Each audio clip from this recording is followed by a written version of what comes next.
안녕하세요. 6월 11일 목요일 큐티 클래스에 온 친구들 환영합니다. 야, 우리 벌써 목요일이네. 자, 남은 또 한 주 우리 주일까지 또 매일 먹는 말씀을 통해서 우리 승리했으면 좋겠어요.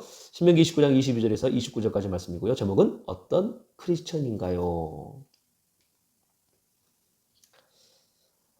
나는 어떤 크리스천인가? 한 번쯤은 진지하게 생각해 보는 것도 나쁘지 않을 것 같아요. 22절부터 읽겠습니다. 다음 세대의 너희 자손들과 먼 땅에서 오는 이방 사람들이 그 땅에 떨어진 재난과 여호와께서 내리신 질병들을 볼 것이다. 그 온 땅의 소금과 유황으로 타고난 죄가 돼 심은 것도 싹이 난 것도 그 위에 자라난 것도 없을 것이다. 그것은 여호와께서 무서운 진노로 던져버리신 소돔과 고모라의 멸망과 같고 아드마와 스보의 멸망과도 같을 것이다. 모든 민족들이 물을 것이다. 여호와께서 이 땅에 왜 이런 일을 행하셨는가? 왜 이토록 무섭게 진노하시는가? 그때 사람들이 대답할 것이다. 이 백성들이 그 조상들의 하나님 여호와의 언약 곧 그분이 그들을 이집트에서 이끌어내실 때 그들과 맺으신 언약을 저버렸기 때문이다. 오늘 말씀은 계속해서 저주에 대한 결과를 말하고 있어요. 하나님과 언약을 저버린, 떠나버린 사람, 민족의 결과를 말하고 있다는 거죠. 근데 이 일이 만일로 끝나야지 실제로 그렇게 일어난다면 얼마나 무섭겠습니까? 하나님은 우리에게 두려움을 갖게 하시려고 말씀하신 게 아니라 우리로 하여금 하나님의 축복 안에 머물러 있기를 원하시는 그분의 마음임을 여러분 계속 잊지 말아야 돼요. 물론 하나님은 늘 우리를 사랑하십니다. 기다려 주십니다. 그러나 그런 마음으로 우리가 계속 신앙생활하면 우리가 성장하지 못해요. 청소년 시기 때 내가 신앙을 제대로 배우지 않으면요, 커서도요 잘못된 신앙을 가질 수밖에 없는 거예요. 마치 우리 어렸을 때 어떤 가정교육을 잘 받아야 하듯이 굉장히 중요하다는 거죠. 하나님은 우리를 사랑하시고 늘 기다려주시고 우리에게 좋은 것을 주시는 분 맞습니다. 하지만 우리가 하나님을 떠난다면, 우리 마음에서 하나님을 우리가 버린다면, 내가 더 좋은 곳을 쫓아가 버린다면 그 결과는 어느 누구도 책임질 수 없을 만큼 무섭게 임한다는 것이죠. 이 사실을 하나님은 이스라엘한 백성들을 통해서 세상 사람들 가운데 이것을 보여주고 있는 거예요.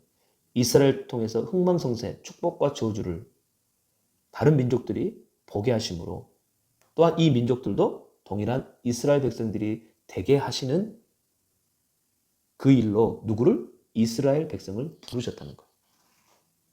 도랑의 오늘날 우리를 부르셔서 다른 사람들, 친구들을 그렇게 하나님의 백성으로, 자녀로 삼으시길 원한다는 거예요. 그러므로 나는 어떤 크리스천인가에 따라서 결과가 다른 사람들에게 어떤 영향을 주기도 한다는 것이죠. 만일 이스라엘 백성들이, 그래서 오늘 본문에 너희가 하나님을 떠나면, 다시 말하면 여기서는 우상숭배를 말하는데 마음에서 하나님을 떠나는 게 사실은 우상숭배잖아요. 왜요? 다른 것을 좋아하니까 내 마음에서 하나님을 그냥 떠나버린 거거든요. 만일 그들이 하나님을 떠나면 소돔과 고모라 같게 하겠다는 거예요. 소돔과 고모라는요, 창세기에 처음 등장하게 되는데 원래는 에덴 동산과 같다 그랬어요. 그만큼 비옥하고 축복의 땅이었어요. 근데 그들이 하나님에게서 떠나자 멸망당하는데 지금까지 멸망의 아이콘이 되어버린 것이죠. 소돔과 고모라처럼 나는 어떤 크리스천인가? 어떤 아이콘인가? 하나님 우리를 에덴 동산과 같은 축복의 자녀 존재로 부르셨어요. 그 사실을 여러분 잊지 마세요. 여러분을 통해서 그 일들을 날마다 다른 사람들에게 하나님은 늘 보여주고 싶어 하셔요. 자랑하고 싶어 하세요. 여러분을 자랑스럽게 생각하신다는 거예요. 근데 내 마음에 하나님으로부터 떠난다면 그게 뭐예요? 언약을 저버린다면. 여러분, 나는 어떤 크리스천인가? 무늬만 하나님을 사랑한다는, 그래서 교회만 다니는 크리스천인가? 아니에요. 우리 마음에 그 하나님을 더욱 사랑하기를 축복합니다. 그때 하나님 우리에게 더 우리를 기뻐하시고 또 좋은 길로 인도하신다는 거예요. 우리는 소돔과 고모라 같은 멸망의 사람들이 아니라 하나님이 창조하신, 만드신 에덴 동산과 같은 기쁨의 동산에서 살아갈 존재라는 것이죠. 그 친구들, 그래서 여러분의 친구들이 그렇게 그곳에서 함께 뛰어놀고 행복한 삶을 살아가는 것이죠. 목사님이 어렸을 때 한 가지 아직도 후회하는 사건이 하나가 있어요. 아마 그 친구, 목사님 때문에 그 친구가 예수를 믿는데 좀 방해를 받았었거든요. 그 친구가 좀 지금은 예수님, 나 같은 그 당시 때 목사님 같은 친구 말고 좋은 친구 만나서 참 예수 믿으면 참 좋겠다라는 마음이 좀 있어요. 중학교 2학년 때인 것 같아요. 한 친구가 말도 안 되는 걸로 시비를 이제 건 거예요. 그래서 이제 싸웠는데 이제 주먹이 이제 오고 간 거죠. 그 친구가 친한 친구였는데 말리는 거예요. 아유, 화가 나는데 그 친구 말리는 게 뭐 보이겠어요? 그래서 그 친구한테 이제 오히려 열받아가지고 너도 안 비키면 너 안 비키면 너도 때릴 거라고 막 이제 흥분한 거죠.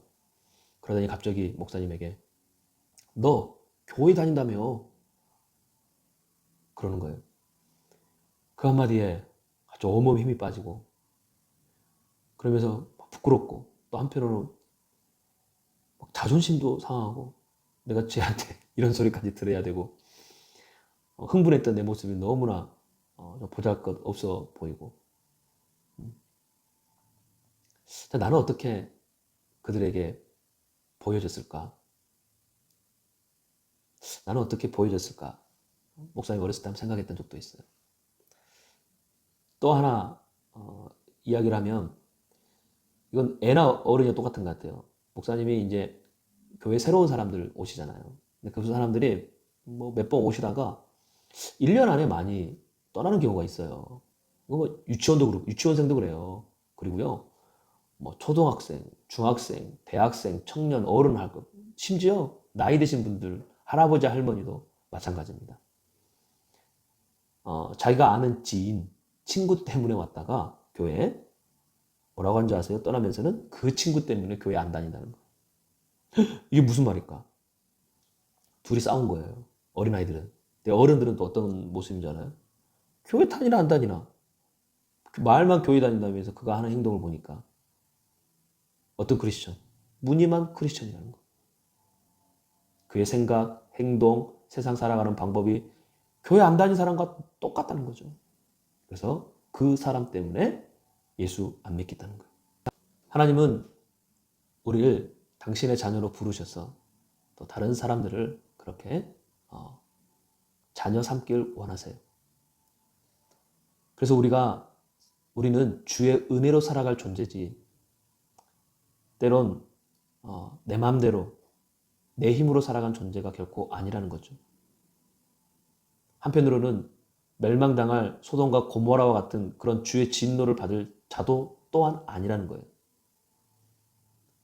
하나님이 우리를 언젠가는 높이실 때가 있어요. 근데 그때가 언제냐면 내 이름을 내가 높일 때가 아니라 내가 하나님의 영광을 위해 하나님의 이름을 위해 다른 사람들을 용서하고 용납하고 이해하고 사랑할 때라는 것이죠. 그리고 세상 가운데 그 하나님과 언약을 지키기 위하여 또 애씀을 통해서 그것들을 나타낼 수 있다는 것이죠. 목사님은 우리 푸초 친구들 통하여 하나님의 이름이 날마다 더 높여지길 원합니다. 그래서 내가 네 때문에 예수 믿는다, 교회 다닌다 라고 다른 친구들로부터 인정받는 그러한 친구들 되기를 축복합니다. 기도하겠습니다.